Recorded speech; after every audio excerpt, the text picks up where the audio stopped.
India team ഇന്ത്യയാണ്. പാത്തോ അതിന് cricket അല്ല പാത്തോ, ഫുട്ബോളാണ്. ഇനെന്താ ഇന്ത്യക്ക് ഫുട്ബോൾ കളിച്ചൂടെ?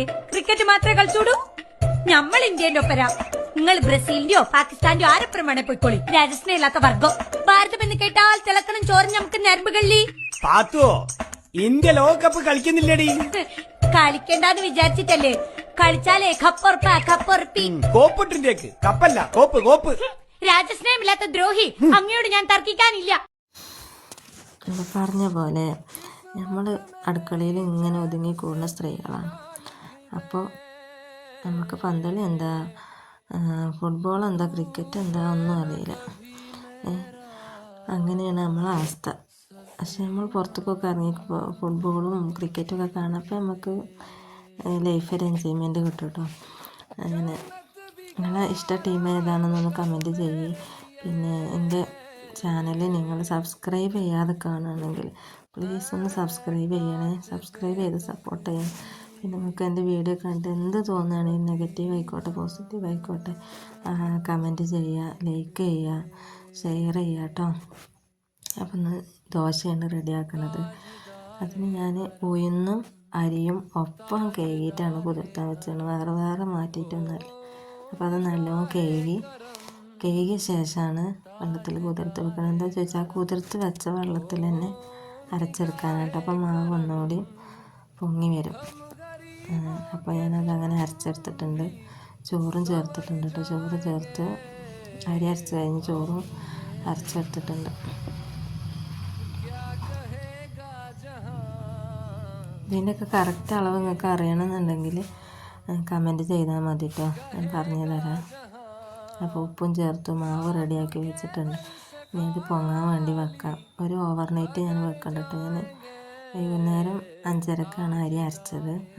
ഏകദേശം 5:30 പിന്നെ ഞാൻ രാവിലെ ഇനി ഇത് ചുട്ടെടുക്കാതോളം അത് പൊങ്ങാൻ വേണ്ടി വെക്കുന്നുണ്ട് കേട്ടോ മാവ്. ഞാൻ അടുക്കളയിൽ അടുപ്പിൻ്റെ അവിടെയാണ് കേട്ടോ വെക്കണം. അവിടെ ചൂടുണ്ടാവും, മഴക്കാലം കൂടിയാണല്ലോ. അപ്പോൾ മാവൊന്നും കൂടി പൊങ്ങി വരാൻ വേണ്ടിയിട്ട് വീതനമ്മ തന്നെ വെക്കുകയാണ്. അങ്ങനെ അതവിടെ വെച്ചിട്ടുണ്ട്. ഇനി അത് പൊങ്ങി വരട്ടെ. അപ്പോൾ രാവിലെ എണീറ്റ് ഞാനൊരു ഏകദേശം 5:30 ആയപ്പോഴത് തുറന്ന് നോക്കണത്.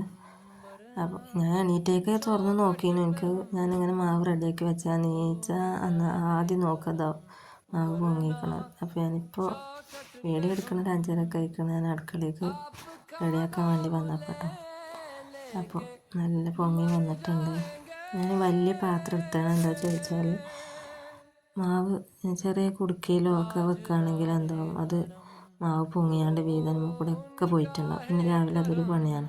പിന്നെ അത്രയും വേസ്റ്റ് ആവും ചെയ്യല്ല. അപ്പോൾ ഞാൻ വലിയ പാത്രത്തിലാണ് ആക്കി വെക്കാറ് മാവ്. അങ്ങനെ പൊങ്ങി പോകില്ലല്ലോ വിചാരിച്ചിട്ട്. അപ്പോൾ പിന്നെ നമ്മൾ അലുമിനിയത്തിൻ്റെ പാത്രം ഉപയോഗിക്കുക കേട്ടോ. ഒന്നെങ്കിൽ പ്ലാസ്റ്റിക്കിൻ്റെ അല്ലെങ്കിൽ സ്റ്റീലിൻ്റെ. കാരണം ഫെർമെൻറ്റേഷൻ നടക്കണമുണ്ട്. അലുമിനിയം നമ്മുടെ ശരീരത്തിക്ക് കേടാണ്. അപ്പോൾ പാത്രം കണ്ടിട്ടില്ല പുള്ളി വരുന്നത്, അത് ഫെർമെൻറ്റേഷൻ നടക്കണത് അത്രയും ആ മാവിൽ ചേരുകയല്ലേ.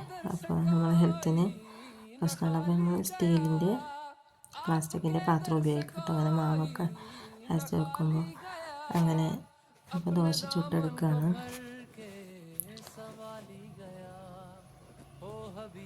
ഞാൻ സോഡാപ്പൊടിയൊന്നും ചേർക്കലില്ല കേട്ടോ. സോഡാപ്പൊടി ഇല്ലാതെ തന്നെയാണ് ഞാൻ മാവ് അരച്ചെടുക്കുക. നല്ല പൊങ്ങി വരലുണ്ട്. പിന്നെ ഉഴുന്നിൻ്റെ ചുവ വലിയ ഇഷ്ടമല്ലാത്തവർക്ക് ഉഴുന്ന് കുറച്ചെടുത്തിട്ട് സോഡ ചേർക്കാം കേട്ടോ. അപ്പോൾ മാവ് പൊങ്ങി വരും. അങ്ങനെ ചിലവർക്ക് ഉഴുന്നിൻ്റെ ചുവ വലിയ ഇഷ്ടമുണ്ടാവില്ല ദോശയിൽ.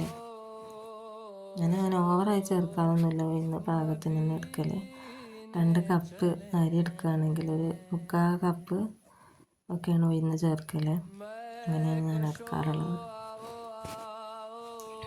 അങ്ങനെ ഓരോന്ന് ചുട്ടെടുത്തിട്ടുണ്ട്. അപ്പോൾ പറഞ്ഞ പോലെ എൻ്റെ ചാനൽ നിങ്ങൾ സബ്സ്ക്രൈബ് ചെയ്ത് സപ്പോർട്ട് ചെയ്യണേ പ്ലീസ്. അപ്പോൾ ഇനി ദോശ ചുട്ട് ഏകദേശമൊക്കെ കഴിഞ്ഞിട്ടുണ്ട് കേട്ടോ. അങ്ങനെ ലൈക്ക് ചെയ്യുക, ഷെയർ ചെയ്യുക, സബ്സ്ക്രൈബ് ചെയ്യുക, സപ്പോർട്ട് ചെയ്യുക. ഞാൻ വീണ്ടും പറയാണ്, സബ്സ്ക്രൈബ് ചെയ്യാതെ കാണുകയാണെങ്കിൽ പ്ലീസ് ഒന്ന് സബ്സ്ക്രൈബ് ചെയ്ത് സപ്പോർട്ട് ചെയ്യുക കേട്ടോ.